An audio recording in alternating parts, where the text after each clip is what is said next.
आजकल की भागदौड़ भरी जिंदगी में हर व्यक्ति एक बेहतर जिंदगी की तलाश कर रहा है, लेकिन उनमें से कुछ ही लोग अपने लक्ष्यों को हासिल कर पाते हैं, जबकि ज्यादातर लोग अपने लक्ष्य तक पहुंच ही नहीं पाते हैं।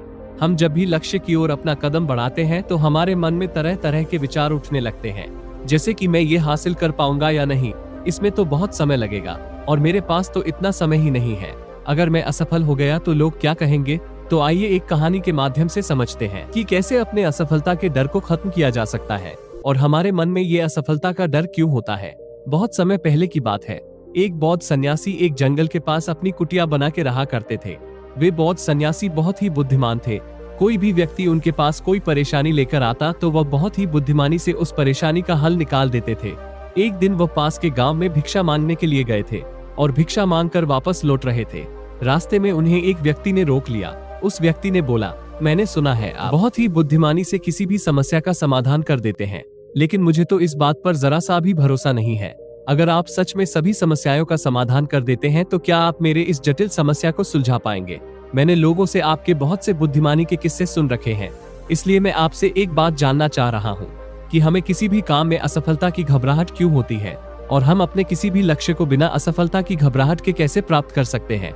उस व्यक्ति की इस बात को सुन बौद्ध सन्यासी बोले, मैं तुम्हारे इस सवाल का जवाब जरूर दूंगा और उसके बाद से तुम्हारी सारी घबराहट भी दूर हो जाएगी, लेकिन इससे पहले तुम्हें मेरी कुटिया तक चलना होगा। वो व्यक्ति भिक्षु के बुद्धिमत्ता को परखना चाहता था, इसलिए वो कुटिया तक जाने के लिए तैयार हो गया। उसके बाद वह बौद्ध सन्यासी उस व्यक्ति को अपनी कुटिया तक लाए, लेकिन तब तक शाम हो चुकी थी। वो भोजन करके सो गए। जब वह अगले दिन उठे तब बौद्ध सन्यासी ने उस व्यक्ति से कहा, चलो आज तुम्हें मैं जंगल की सैर करा के लाता हूँ। और वो दोनों जंगल की तरफ निकल पड़े। कुछ समय बाद बौद्ध सन्यासी ने उस व्यक्ति को एक गुफा दिखाई और कहा, चलो मैं इस गुफा की तुम्हें सैर कराता हूँ। उसने कहा, हाँ चलिए, मुझे भी जंगल की इस गुफा को देखने की काफी दिनों से चाहत थी। उसके बाद दोनों गुफा के अंदर चले गए। गुफा के अंदर काफी अंधेरा था, लेकिन कुछ समय बाद चुपके से बौद्ध सन्यासी गुफा से बाहर आ गए और उस गुफा के द्वार को बाहर से बंद कर दिया। उस लड़के ने गुफा के अंदर से बहुत आवाज दी, हे मुनीवर, आप कहाँ चले गए? आप मुझे जवाब क्यों नहीं दे रहे हैं? बहुत देर तक कोई जवाब नहीं मिलने पर वह घबरा गया। घबराकर गुफा के द्वार की तरफ भागा।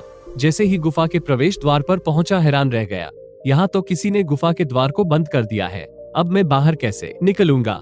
वह अकेले अकेले उस गुफा में काफी डर गया और सोचने लगा कि कहीं सन्यासी ने मुझे मारने की योजना तो नहीं बनाई थी।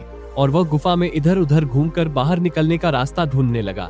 वह गुफा में काफी देर तक इधर उधर भटकता रहा, लेकिन उसे बाहर निकलने का कोई रास्ता नहीं मिला। साथ ही अब उसे जोरों की भूख और प्यास भी लग रही थी, इसलिए वह शांत होकर एक जगह बैठ गया।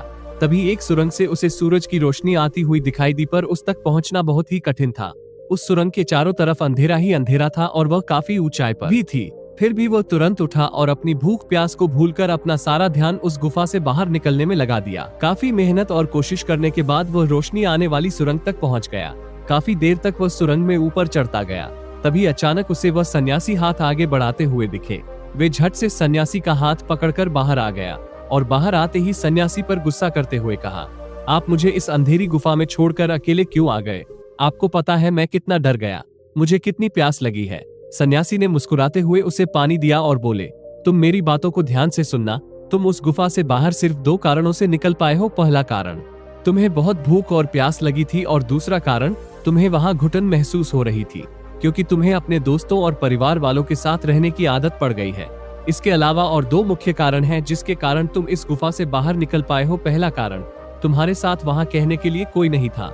इतने अंधेरे में इतनी ऊंचाई पर तुम उस सुरंग तक कैसे पहुंचोगे? ये तो नामुमकिन है।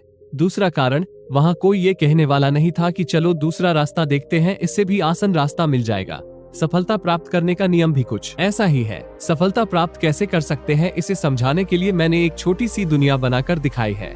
और वास्तव में सफलता प्राप्त करना इससे भी जटिल है।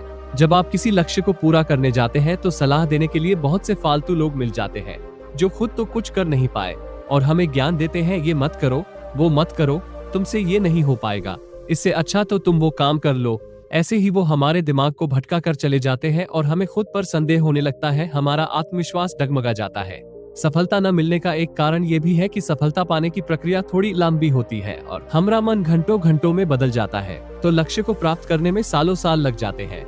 ऐसे में हमारा मन कैसे नहीं बदलेगा? जब हमारा मन बदल जाता है तो हम उस रास्ते को छोड़ अलग अलग रास्ते अपनाने लगते हैं। सफलता हासिल करनी है तो अपना सारा ध्यान अपने लक्ष्य पर टिकाए रहो। मुनिवार की इन बातों को सुनकर उस व्यक्ति की आंखें खुल गई और बोला, आप सच में बहुत बुद्धिमान हैं और मैं आपसे वादा करता हूँ मैं आपकी इन बताई बातों को अपने जीवन में जरूर अपनाऊंगा।